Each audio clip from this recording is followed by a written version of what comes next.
Good morning, friends and family. Today I'm talking with Miss Regina, who has an incredible woman who has been able to find natural cures with books and with personal experience of 30 years.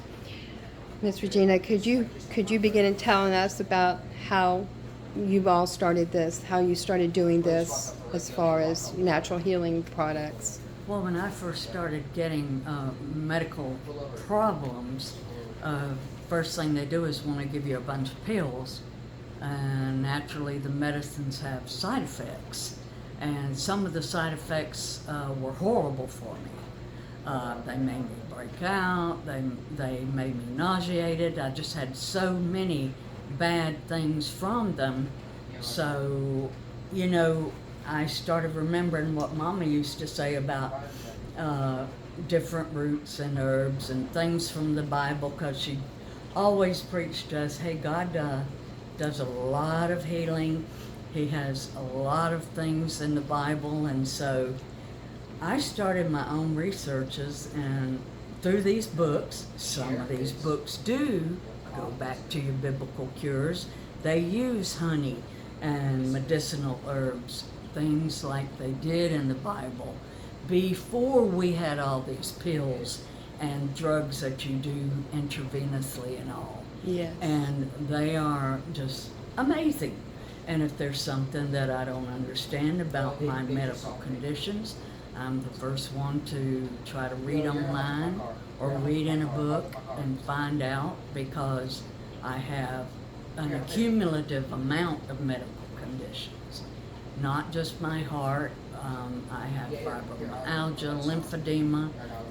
There's no cure for lymphedema. You either try to help yourself, or you will lose your legs or go in a wheelchair. So I have to stay on top of that.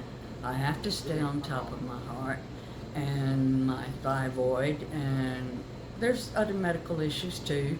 There's small vessel disease in the brain where I had a stroke.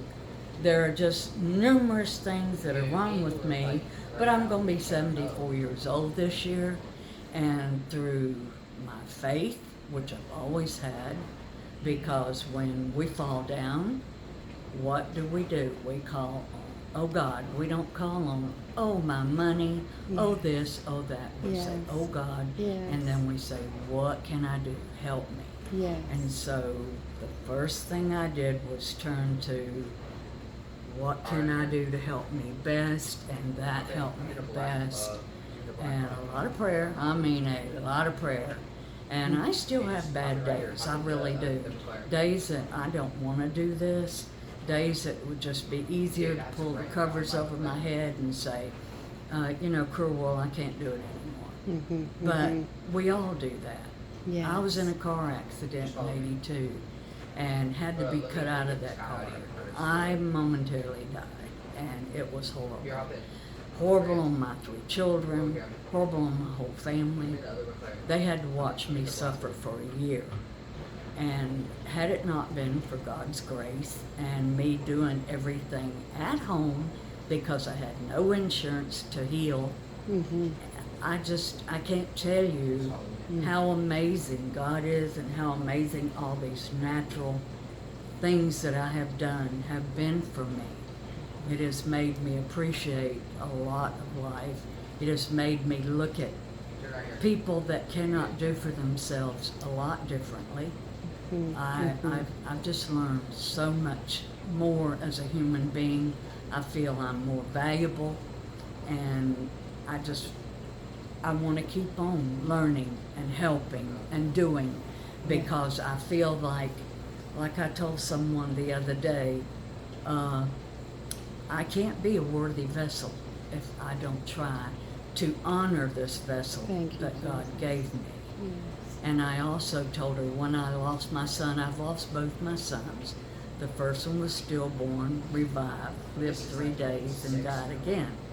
The second one was age 49. He was shot in the head and left for dead. And for 3 months, I had a giant hole in my heart where I said,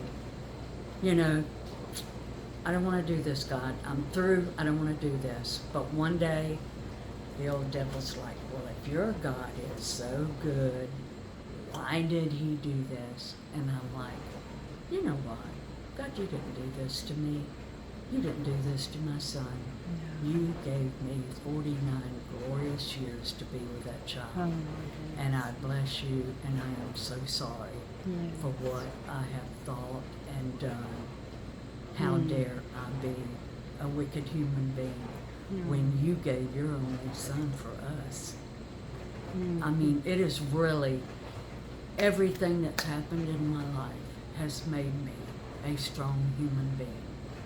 And I hope that I always can be this way.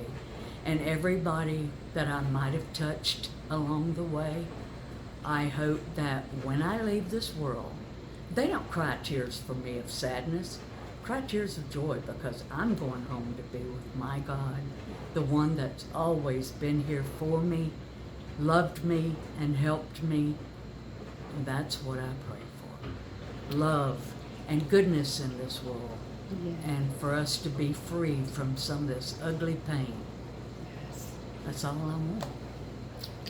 Thank you so much, Regina, for sharing that with us. You are a blessing, and I'm so happy to have you here with us today, talking about this to all our friends out there, friends and family. This is quite just beautifully endearing to God's grace, and prayers work. Yeah. Obviously, prayers work. They do. And I appreciate you so much for sharing that with us today. A brief look at the literature that Ms. Regina was talking about. In the Bible, it has things in it too. And the Bible also has things in it too, as she was just If you saying. study the Egyptians, they took their honey with them. Yes. And honey is mentioned in the Bible throughout, Yes. from beginning to end. Yes, They That's thought true. a lot of the honey. that's true. And now with the varieties of different Manuka honeys from different regions of the earth, it's still healing so many Yeah. different things, even immunity and Oh, such. yeah. So, thank you so much, You're hon. And I appreciate you spending this time with us. Thank you so much. Mm. And we love you. We Love love you you too. very much.